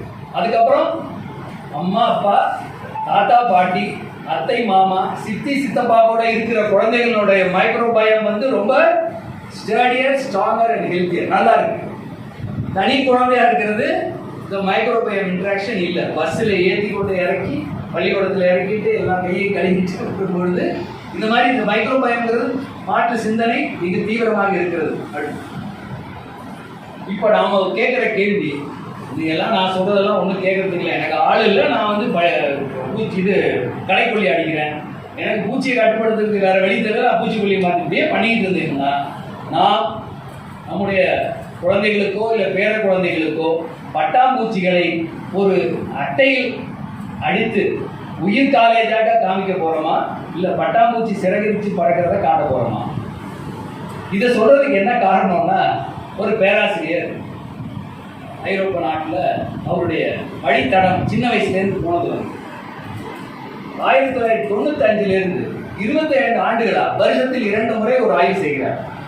நம்ம ஊர் அம்பாசிடர் மாதிரி ஒரு பழைய கார் அந்தந்த தேதிகளில் போகுது. அவர் ஏன் அதை ஆரம்பிச்சாருன்னா, நான் சின்ன வயசுல எங்கள் அப்பாவோட இந்த காரில் போகும்போது ஒரு 2 கிலோமீட்டருக்கு ஒரு தடவை வண்டியை நிறுத்தி விண்டு ஷீல்டில் இருக்க எல்லா பூச்சிகளையும் வாரி அப்படி போட்டுட்டு போவோமே. இப்போ அது மாதிரி இல்லையே, அப்போ குறைஞ்சிருக்கான்னு பார்க்குறாரு. 25 வருஷம் அவருடைய அந்த ரிப்போர்ட்டை பார்த்தா மிகவும் பயப்படுற மாதிரி இருக்கு. பூச்சிகளுடைய எண்ணிக்கை வெகுவாக குறைந்து விட்டது. பூச்சிகள் இப்படியே குறைந்து கொண்டிருந்தால் மகரந்த சேர்க்கைக்கு பூச்சிகள் தேவையில்லாத நெல் சோளம் போன்ற ஒரு சில பயிர்கள் மட்டுமே விளைவிக்க முடியும். தேன் இருக்காது, பல்வேறு விதமான பயிர்கள் இருக்காது. இப்ப பஞ்சாப்ல ஒரு 20 வகையான பயிர்களை, ஏன் பஞ்சாப் 5 நதிகள் ஓடுற வளமையான ஒரு 40-50 வருஷத்துக்கு முன்னாடி 20 பயிர்கள் பயிரிட்டவர்கள் இப்பொழுது ஹைபிரிட் வீட், ஹைபிரிட் பேடி, ஹைபிரிட் மைஸ், 3 தவிர வேற எதுவுமே போடுறது. இப்போ அங்கே பெஸ்டிசைட்ஸ் கெமிக்கல் இன்டென்சிவ் யூஸ் சொல்றாங்க. ரொம்ப தீவிரமா பயன்படுத்தின பிறகு கேன்சர் எத்தனை மடங்கு அதிகரிச்சிருக்கு? 800 மடங்கு. அப்போ திரும்ப திரும்ப திரும்ப நம்ம ஏன் இயற்கையை சுத்தமா வச்சிருக்கணுங்கிறதுக்கு வர்றோம். இதுதான் கோமாரிக்குள்ள மருந்து. சீரகம், வெந்தயம், மிளகு, பூண்டு, மஞ்சள், நாட்டு சக்கரை, தேங்காய். அடுத்து லம்பி ஸ்கின் டிசீஸ் கொரோனாவுக்கு ஒரு 3 மாசம் முன்னாடி வந்தது இந்தியாவுக்கு முதல் முறையாக. அதற்கான மருத்துவ முறையை நாம் வடிவமைத்து நான் ஐயாட்ட தான் காமிச்சேன் அந்த படத்தை. அவங்களுக்கு லம்பி ஸ்கின் டிசீஸ் அதெல்லாம் தெரியறதுக்கு வாய்ப்பு இல்லை இல்லையா? அதை பார்த்த உடனே அவர்கள் பயன்படுத்திய முதல் சொல் ஐயா இது ஒன்றும் இல்லை பெரியம்மை அப்படின்னு சொல்லி. அந்த பெரியம்மைங்கிற வார்த்தை தான் தமிழ்நாட்டுக்கும் நாங்கள் பயன்படுத்திக்கிட்டு இருக்கோம். அது உடம்பு பூரா புட்டா இருக்கும். புட்டம்மைங்கிறாங்க. புட்டம்மைங்கிறது வேற, அதனால சொல்லக்கூடாது. கடலை நோய்ங்கிறாங்க, அதுவும் வேற. பெரியம்மை என்பது தான் சரியான சொல்லாடல். அது கண்ணுக்குட்டிகளை பாதிக்குது. நம்ம நாட்டு இடத்தையும் பாருங்கன்னா அந்த நோய் இது வரைக்கும் வராதனால அதுக்கு தன்மை இது பாருங்க. அடுத்து கலப்பின மாடும் இருக்குது, நாட்டு மாடும் பாதிக்கப்படுது. அடுத்து வெறும் ஒரு தாடையில மட்டும் வரும். அடுத்து தோள்பட்டையில மட்டும் வந்தது. அடுத்து காலில் மட்டும் வந்தது. அதுக்கு வெத்தலை மிளகு உப்பை கொடுத்து ஓரளவு கட்டுப்படுத்தணும். இந்தியா முழுவதும் இந்த மருத்துவ முறையை அவர்கள் பயன்படுத்தி இது centre for science and environment உங்களுக்கு தெரிஞ்சிருக்கும். டவுன் டு எர்த் மேகசின் பண்ணுறாங்க. 2 ஆண்டுகள் கொரோனாவை ஒட்டி அடுத்துதான் ஒரு 7 மாநிலங்களில் நேரடியாக போய் இந்த மருத்துவ முறையை பயன்படுத்திய இடங்களில் அவர்கள் அந்த தரவுகளை சேகரித்து எந்த அளவு நம்முடைய அந்த மரபுவழி சித்த மருத்துவம் வெற்றி பெற்றிருக்கிறது என்பதை அவர்கள் அந்த டிசம்பர் 22வது இதழில் அவங்க பதிப்பிச்சாங்க. தேர்ட் பார்ட்டி ஆடிட் மாதிரி மூன்றாவது ஒரு நிறுவனம் அவர்கள் ஆய்வு செய்து இதை செயல்படுத்தி இருக்கிறாங்க. இது பாரதிய அக்ரோ இண்டஸ் ஃபவுண்டேஷன்ல 60 டாக்டர்களுக்கு இந்த பயிற்சி கொடுத்துருக்கிறோம். அவர்களை இதை வந்து இப்போ செயல்படுத்தி கொடுக்குறாங்க. அடுத்து அதாவது 1670களில் வேன் ட்ரீட்னு ஒரு டச்சு நாட்டை சேர்ந்தவர் வந்து கவர்னராக வந்து சேர்ந்தார் கேரளாவில். உங்களுக்கு தெரியும், ஃபர்ஸ்ட் வந்தது போர்ச்சுகீஸு, அப்புறம் டச்சு, அதுக்கப்புறம் தான் இங்கிலீஷ் வந்தாங்க. இந்த டச்சு வந்த காலத்தில் இவர் ஏன் வந்து கேரளாவில் ஒரு மிகப்பெரிய மாற்றத்தை அவர் உணர்ந்தார்னா, ஆம்ஸ்டர்டாம் நகரத்தில், அதுவும் அன்னைக்கு வந்து காடுகள் நிறைந்த போது அந்த ஃபாரஸ்ட் ஆஃபீஸராக அவங்க அப்பா இருந்ததுனால அவர் இங்கே வந்தோடனே நீங்கள் நினச்சி பாருங்க, ஒரு 300 வருஷத்துக்கு முன்னாடி கேரளா எப்படி இருந்திருக்கும், மழைக்காடுகள். ஸோ அங்கே வந்து ஒரு 12 தொகுப்புகள் இங்கே உள்ள மருத்துவ முறைகள் கன்னியாகுமரியிலிருந்து கோவா வரைக்கும் சேகரம் பண்ணி அவற்றை லத்தீன் மொழி, கொஞ்சம் மலையாளமும் அதில் கலந்துருக்கு, தமிழ் இருக்கும், அச்சு பொறுத்தவர்களும் பெரும்பாலும் தமிழர்கள் அதெல்லாம் பண்ணியிருக்காங்க. இந்த மாதிரி படங்கள் போட்டு 12 வால்யூம் இருக்குது. நான் வந்து 2014 லிஸ்பன் நகரத்துக்கு போயிருக்கும்போது இந்த மருத்துவ முறைகள் எதுவுமே அவர்கள் பயன்படுத்தவில்லை, அது அப்படியே இருக்குது.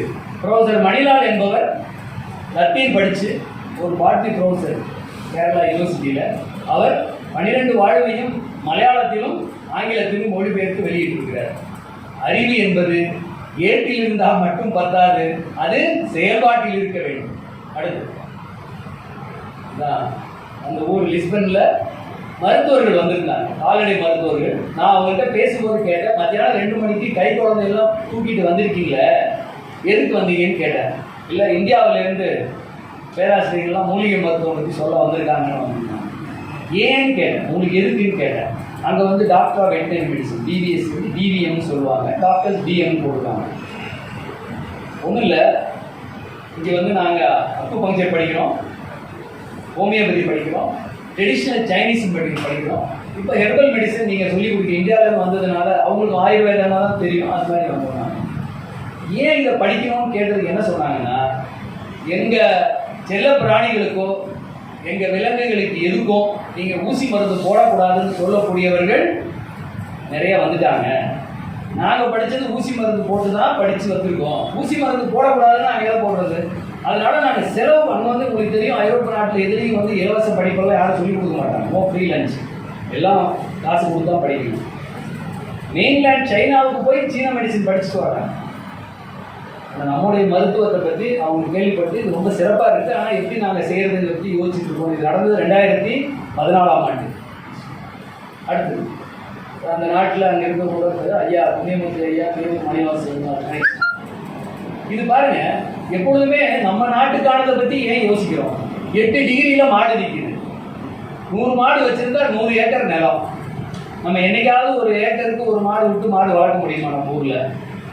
இதுக்கு முன்னாடியும் இல்லை, பண்ணையாளர் இருக்கும்போது வேணால் வேலை விட்டுருக்கலாம், அவங்க அப்படியெல்லாம் பாலுக்காக மாடு வச்சில்லை. அடுத்து இது எத்தியோப்பியா நாட்டில் போனோம். எத்தியோப்பியாவில் அடிஸ் அபாபா நகரத்திலேருந்து ஒரு 200 மைலில் டெப்ரஸே அப்படின்னு சொல்லிட்டு ஒரு சிறு தொழில் நகரம்.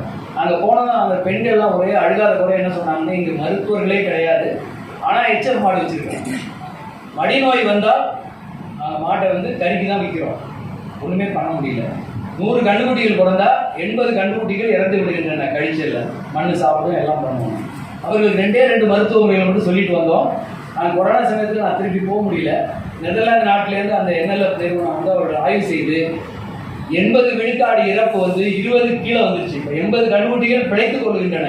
சீரகம், வெந்தயம், கசகசா, மிளகு, மஞ்சள், பெருங்காயம் வறுத்து ஆற வச்சு அதை அரைச்சி நாட்டு சக்கரை பசி நாக்கில் தடவி கொடுத்தாச்சு. டாட் ஹெல்த் இம்ப்ரூவ் பண்ணியாச்சு, கண்ணுக்கு இறக்குறது நின்று போச்சு. ஓரல் ரீஹைட்ரேஷன் தெரப்பி சொல்லி கொடுத்தோம். சோத்துக்கத்தாழை சுண்ணாம்பு மஞ்சள் சொல்லி கொடுத்தோம். இப்போ மடி நோயே இல்லைங்கிறாங்க, வீட்டுக்கு வீடு சோத்துக்கத்தாழை வளர்க்கிறாங்க. அவர் தான் மைக்கேல் ஹஃப்மேன், பிரைமேட்டாலஜிஸ்ட். நிறைய பேர் புத்தகம் எழுதியிருக்காங்க, நிறைய செய்கிறாங்க. ஆனால் எந்த புத்தகத்திலேருந்து நீங்கள் மருத்துவ செய்திகளை எடுத்து மருத்துவம் செய்ய முடியாது. கட்டுரைகளாகவும் ஆய்வுக்களங்களை அப்படியே வந்து டேட்டாவாக கொடுத்துருப்பாங்க, எதுவுமே செய்ய முடியாது. நெக்ஸ்ட், இப்போ இந்த மெடிசினல் அக்ரோ ஈகாலஜி அப்படிங்கிறத பற்றி அந்த கருத்தாக்கம் புதியதாக 2021-22 பிறகுதான் உருவாக்கப்பட்டது. உங்களுக்கு எல்லாருக்கும் தெரியும், இப்போ பரவலாக பேசப்படுகிறது. மனிதன் என்னைக்கு வேளாண்மை ஒரு இடத்துல உட்கார்ந்து செய்ய ஆரம்பிச்சானோ அன்னைக்கு கெட ஆரம்பிச்சது சுற்றுச்சூழல். அதுக்கு முன்னாடி மற்ற குரங்குகள் போலவோ மற்ற விலங்குகளை போல நம்ம காட்டில் தெரிஞ்சுக்கிட்டு இருந்த வரைக்கும் சுற்றுச்சூழலுக்கு பெரிய மாசு ஏற்படவில்லை. ஒரு இடத்துல உட்கார்ந்தோன்னா ஏற்பட்டுச்சு.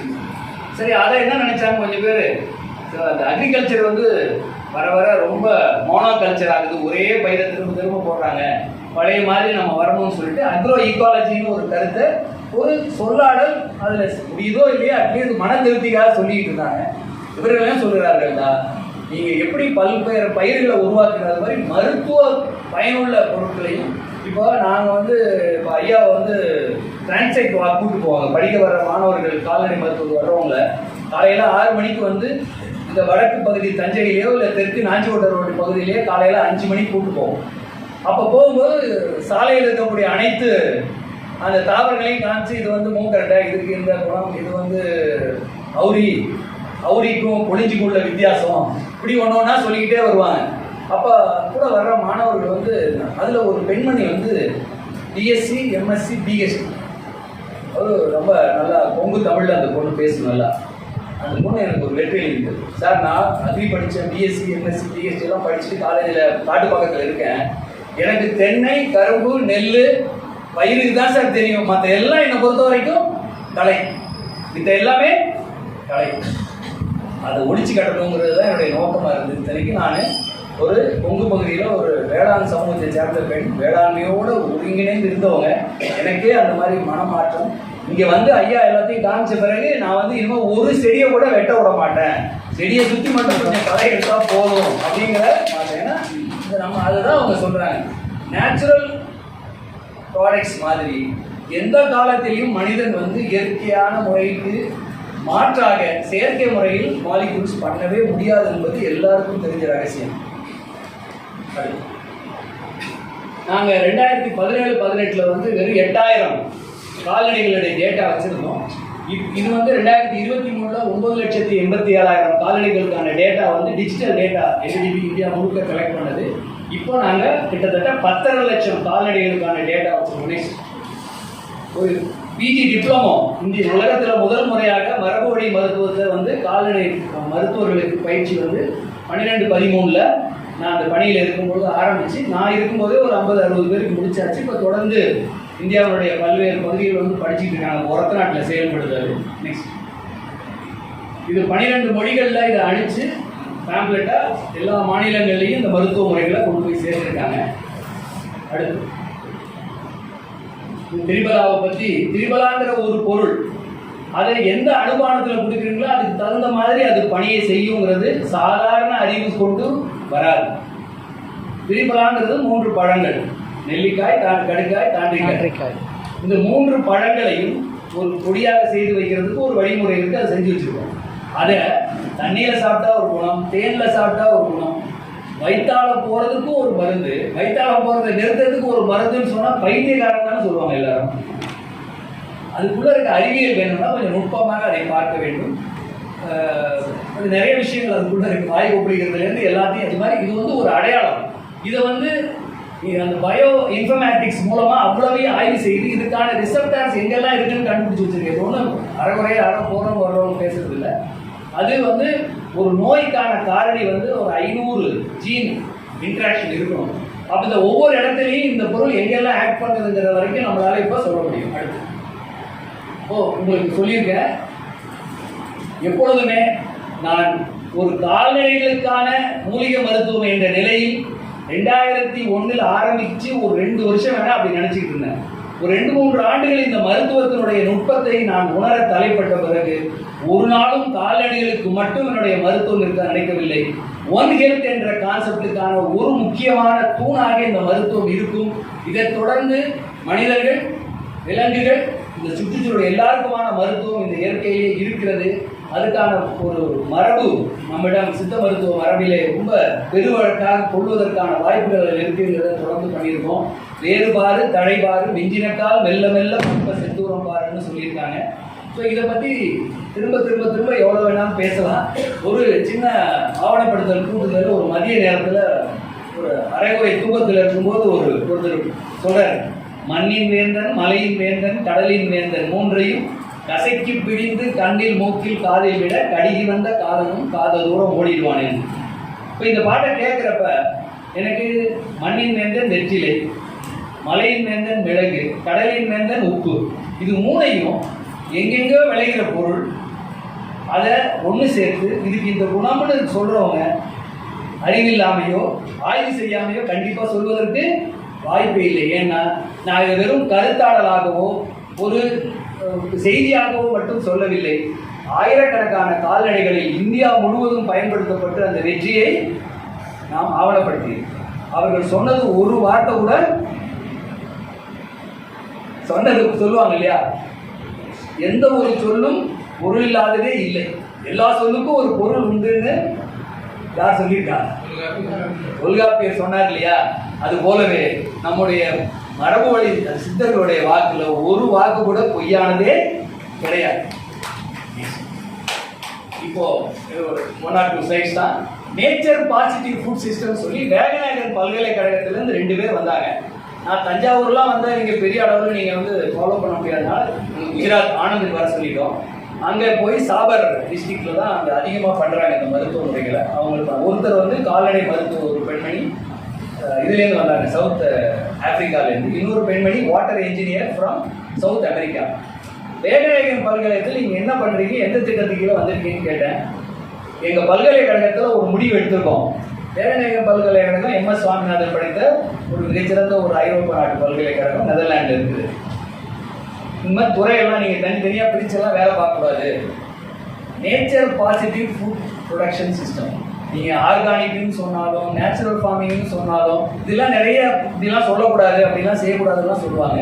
இப்போ இயற்கையோடு இணைந்து அந்த சுற்றுச்சூழல் பாதிக்காமல் ஒரு சஸ்டைனபிள் அக்ரிகல்ச்சர் சிஸ்டம் தான் அது. இன்புட்ஸ் வந்து கெமிக்கலாக இருக்கக்கூடாது, ரீசைக்ளிங் இருக்கணும், இப்படி எது வேணாலும் நம்ம சொல்லலாம். அவர்கள் என்ன சொல்லிட்டாங்கன்னா, பாருங்க, கிட்டத்தட்ட எல்லா விதமான உயிரினங்களையும் நாம் இழந்து விட்டோம். 2030 இதை திரும்பவும் கொண்டு வந்து 2050க்குள்ள ஓரளவுக்கு எல்லா உயிரினங்களையும் மீட்டு கொண்டு வர வேண்டும்.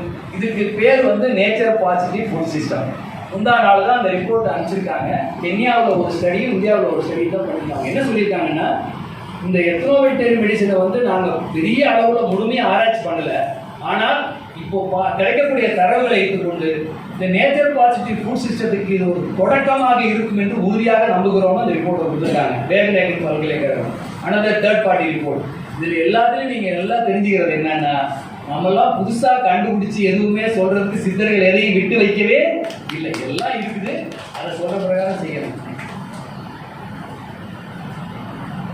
அதாவது இந்த ரிப்போர்ட் அதான் நேற்று நான் காப்பி பண்ணி அதை பேஸ்ட் பண்ணேன், அப்போ அனுப்பிச்சிருக்காங்க. நெக்ஸ்ட் அந்த காலிஃப்ளவர் மாதிரி இருக்கக்கூடிய மடியில ஒரு மரு, இதை சரி பண்ண முடியுமா? முடியும். ஆனால் ஒரு 10-12 வாரம் தேவைப்பட்டுச்சு. பாம்பேயில் மாதுரி தாம்லேங்கிற டாக்டர், குமார் பூலே அப்படின்னு சொல்லக்கூடிய ஒரு ஃபார்மர், எல்லா டீட்டெயிலும் இது ராமநாடு நரிக்குடியில் உடம்பு பூரா தடிச்சிருந்தது, அதுக்கான மருத்துவம் பண்ணி சரி பண்ணியிருக்கோம்.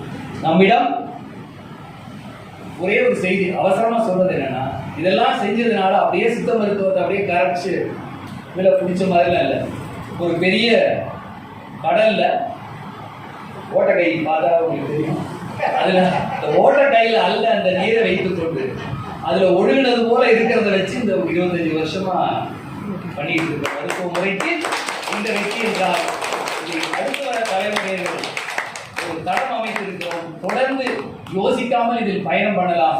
நமக்கான ஒரு வாழ்வியல், ஒரு 5 நிலை பெருவாழ்வு என்றால் எல்லா உயிரினங்களும் ஒரு நலமாக வாழ்வதற்கு ரசாயன பொருட்கள் பயன்படுத்தாத வேளாண்மை, ரீசைக்கிளிங் சொல்லக்கூடிய கழிவுப் பொருட்களை திரும்ப திரும்ப போட்டு மண்ணை வருகிறது, கால்நடைகளை மையப்படுத்திய சிறுநீர் சாணத்தை பயன்படுத்தக்கூடிய ஒரு ரீசைக்கிளிங் பற்றி எல்லாத்தையும் நம்முடைய பாரம்பரிய முறைப்படி வேளாண்மையையும் பல்விதமான தாவரங்களையும் உருவாக்கி உணவை வந்து ஒரு ஒரு மொனாப்பலி கிராப் மாதிரி 1-2 காலையில் இட்லி தோசை திருப்பி பார்த்தீங்கன்னா ஒரு 3 நாளுக்கு மேலே நம்ம வந்து பயன்படுத்துறதே இல்லை. பருப்பு சாப்பிட்டா வாயு வந்துடுது, எதையோ வந்து பார்த்து ஒரு 5 வந்து உணவாக பயன்படுத்துவதற்கு வாய்ப்புகள் இருக்கிறது. எல்லா விதமான சிறுதானியங்களையும் எல்லாரும் சாப்பிடக்கூடாது. மலைவாழ் மக்களுக்குன்னு சில சிறுதானியங்கள் இருக்கு, தரையில வாழ்றவங்களும் இதெல்லாம் இப்போ நல்லா நம்முடைய பாரம்பரியத்துல உணவு பத்தி என்ன சொல்லியிருக்காங்கன்னு தெரிந்து கொண்டு நீங்களும் உங்களுடைய குடும்பத்தினரும் நண்பர்களும் உற்றார்களும் ஒரு நிறைவான 5 தின பெருவாழ்வு வாழ வேண்டும் என்று எல்லாரையும் வேண்டிக்கொண்டு வாய்ப்புக்கு நன்றி அறிவிக்கிறேன்.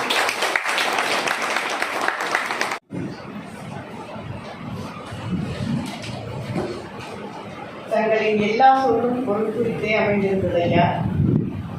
சொற்பொழிவில் பழக்கமில்லை என்று தொடங்கியவர் அழுத்து விடப்பட்ட மூட்டையிலிருந்து உருண்டு வரும் நெல்லிக்கணி என செய்திகளை சொல்லியதன் மூலம் ஐயா அவர்களின் தமிழாகவும் வெட்ட வெளிச்சமாகிறது. எவ்வளவு செய்திகள் சில மணித்துளிகளில் கட்டுரையாக இருக்கும் மருத்துவத்தை எவ்வளவு எளிமையாக விளக்கிவிட்டார். என் பொருளவாக செலச் சொல்லி தான் பிறர்வாய் முன்பொருள் காண்பது அறிவு என்னும் குரல் திரு புண்ணியமூர்த்தி ஐயா உங்களுக்கு புரியுது. இவ்வளவு சிறப்பு வாய்ந்த பேராசிரியராக ஐயா அவர்கள் விளங்க காரணமே சுருங்கச் சொல்லி விளங்க வைத்தல் என்னும் தொல்காப்பிய உரைக்கு சான்றாக இருப்பதை உதாரணத்திற்கு சோற்றுக்கற்றாழை, மஞ்சள், சுண்ணாம்பு மருத்துவம். ஒவ்வொரு செய்தியும் முத்தான செய்தி, சுத்தமான பால், இயற்கை மருத்துவம், செய்யக்கூடியது செய்யக்கூடாதது என எதை சொல்வது எதை விடுப்பது எல்லாமே அருமை. எங்கள் குழந்தைகளுக்கும் பேர குழந்தைகளுக்கும் பட்டாம்பூச்சிகள் இயற்கையாக பறப்பதை நிச்சயமாக காட்டுவோம் ஐயா. அடுத்த தலைமுறைக்கு நல்ல உணவை கொண்டு செல்வது இங்கு வந்திருப்பவர் அனைவரும் இன்று முதல் ஒரு கடமையாக செய்வோம் என்பது நிச்சயம் ஐயா. நேச்சர் பாசிட்டிவ் சிஸ்டம் எங்களிடமிருந்து தொடங்கும். நன்றியுரை வழங்க இருப்பவர் தமிழ்நாடு ஆசிரியர் கல்வியியல் பல்கலைக்கழகத்தில் இளநிலை ஆசிரியர் கல்வியியல் பட்டமும், காரைக்குடி அழகப்பா பல்கலைக்கழகத்தில் முதுநிலை தாவரவியல் பட்டமும் பெற்றவர், சென்னை பல்கலைக்கழகத்தில் நூலக அறிவியலில் முதுநிலை பட்டமும் பெற்றவர், பல்வேறு கருத்தரங்குகளில் பங்கேற்று ஆராய்ச்சி மற்றும் சிறப்பு கட்டுரைகளையும் வழங்கியுள்ள தஞ்சாவூர் தமிழ் பல்கலைக்கழக ஓலைச்சுவடியியல் மாணவி திருமதி தானியா அவர்கள் தற்போது கீழப்புணவாசல் அரசு மேல்நிலைப் பள்ளியில் சிறப்பாசிரியராக பணிபுரிந்து வருகிறார். திருமதி தானியா அவர்களை நன்றியுரை வழங்க வருமாறு அன்புடன் அழைக்கின்றேன். வழங்காலும் என்றும் இறைமை மாறாமல் பள்ளி தமிழ் அன்னை வணங்கி ஏழகம் நடக்கும் ஞாயிறு மற்றும் 86வது சொற்பொழிவுக்கு வருகை புரிந்திருக்கும் அனைவருக்கும் எனது பணிவான மாலை வணக்கம். ஞாயிறு மற்றும் 86வது சொற்பொழிவிற்கு வரவேற்புரை வழங்கிய ஏடகத்தின் புரவலர் மற்றும் பொறுப்பாளர் ஐயா திரு பி கணேசன் அவர்களுக்கு ஏடகம் சார்பாக நன்றியினை தெரிவித்துக் கொள்கிறேன். ஞாயிறு மற்றும் 86வது சொற்பொழிவுக்கு தலைமுறை வழங்கிய குரல்நெறி செல்வர் ஐயா கோ ஜெயக்குமார் அவர்களுக்கு ஏடகம் சார்பாக நன்றியினை தெரிவித்துக் கொள்கிறேன். தஞ்சாவூர் கால்நடை மருத்துவ அறிவியல் பல்கலைக்கழக பயிற்சி மற்றும் ஆராய்ச்சி மையத்தின் ஓய்வு பெற்ற பேராசிரியர் முனைவர் ஐயா புண்ணியமூர்த்தி அவர்கள் இந்தியாவிலே முதன்முறையாக கால்நடை மருத்துவத்தில் மரபுவழி மூலிகை மருத்துவம் என்ற புதிய துறையை உருவாக்கிய பெருமை ஐயா அவர்களே சாரும். அத்துடன் மரபு மூலிகை மருத்துவத்தில் முதுகலை பட்டய படிப்பு தொடங்கிய பெருமையும் ஐயா அவர்களே சாரும். தற்பொழுது ஒரநாடு கால்நடை மருத்துவக் கல்லூரியில் இயங்கி வரும் மரபுவழி கால்நடை மூலிகை மருத்துவ ஆராய்ச்சி மையம் உருவாக காரணமாக இருந்த பெருமையும் ஐயாவை தான் சாரும். பணி ஓய்வு பெற்ற பிறகும், அதாவது அரசு ஐயாவுடைய அகவைக்கு பணி ஓய்வு கொடுத்ததை தவிர ஐயா என்றும் அவருடைய ஆராய்ச்சி பணியில் இருந்து சிறிது கூட குறையவே இல்லை. அவருடைய ஆராய்ச்சி பணி பேரியை போல் எறும்பை போல் மிகவும் சுறுசுறுப்பாகவும் அவருடைய அறிவை இன்னும் மென்மேலும், அதாவது குறைவே இல்லாத அளவுக்கு அவரை வளர்த்து கொண்டு அவருடைய ஆராய்ச்சி பணி மிகவும் சிறப்பாக செய்து கொண்டிருக்கிறார். இந்திய வேளாண்மை ஆராய்ச்சி கழகத்தின் சிறப்பு பேராசிரியராக தனது ஆராய்ச்சி பணி சிறப்பாக பணி செய்து கொண்டிருக்கிறார். விருதுகளுக்கு சொந்தக்காரர், பன்முக திறன் கொண்டவர், படைப்பாளர், பேச்சாற்றல் உடையவர். ஐயா வரும்பொழுது நான் வீட்டில் கேட்டேன், ஐயா வந்து நிறைய பிஎஸ்சி, எம்எஸ்சி, பிஹெச்டி நிறைய கண்டிஸ்லாம் போயிருக்காங்க, நிறைய பேசியிருக்காங்க, நிறைய ஆராய்ச்சி, நிறைய இவ்வளவு சொல்கிறதுக்கெல்லாம் இல்லையே, ஐயா எப்படி இங்கிலீஷில் பேசுவாங்க அப்படின்னு கேட்டேன். இல்லை தமிழ் பேசுவாங்க நல்லா அப்படின்னு சொன்னாங்க. நான் வந்து ஐயா பார்த்தேன்னு நினச்சேன், தமிழ் பேச வராது போல இருக்கு. ஏன்னா இந்த இடத்துக்குலாம் போய் தூய தமிழை கூட பண்ணியிருக்கிறவங்களுக்கு எப்படி தமிழ் பேச தெரியும்? இங்கிலீஷும் கலந்து பேசணும். சில பேர் இங்கிலீஷ் கலந்து பேசுகிற பேச்சு வந்து நம்மளுக்கு பிடிக்கும், எனக்கு ரொம்ப பிடிக்கும். ஆனால் தமிழ் பேசுறது எனக்கு ரொம்ப பிடிக்கும். ஆனால் தமிழ் படிக்கணும்னு ஆசைப்பட்ட தமிழ் படிக்க முடியல. ஆனால் அடுத்த வருஷம் கட்டாயம் நான் தமிழ் ஐயா சொல்றது தமிழ்ல நல்லா பேசுவேன். எனக்கு இந்த கரஸ்பாண்டன்ஸ்ல பண்ணலான்னு ஒரு ஆசை இருக்கு. ஐயா ரொம்ப அழகா, அது எனக்கு கோர்வை வராது, நான் சொற்பொழிவுக்கு போனதுல தொடர்ச்சியா பேச தெரியாதுன்னு சொன்னாங்க. ஆனா அவங்க பேசுறது ரொம்ப ஒரு தமிழ் அறிஞர்கள், தமிழ் படித்தவர்கள், இலக்கியவாதிகள் பேசுற மாதிரி நல்ல கோர்வையாக மிகவும் அழகான தமிழ் சொற்களை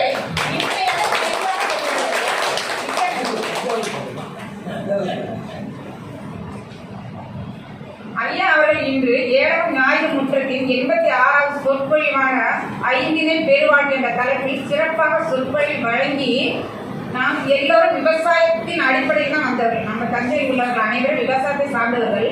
அதாவது ஒரு மனிதர்கள் வாழ்வும் விலங்கோட வாழ்வும் நம்மளுக்கு ஒன்றோட ஒன்று தொடர்புடையது. இது ரெண்டுமே எப்படி இயற்கை முறையில் மூலிகை முறையில் சித்தத்தில் நம்ம எப்படி கொண்டு போய் நம்ம வாழ்க்கையின் தரத்தை வந்து இயற்கையோடு நம்ம வாழணும் அப்படிங்கிறத ஐயா சொல்லியிருக்காங்க.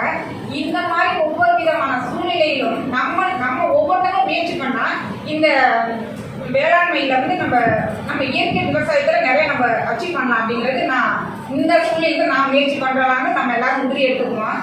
அடுத்து வந்து ஐயா வந்து ரொம்ப நிறைய விஷயங்கள் நீங்க சொன்னீங்க ஐயா.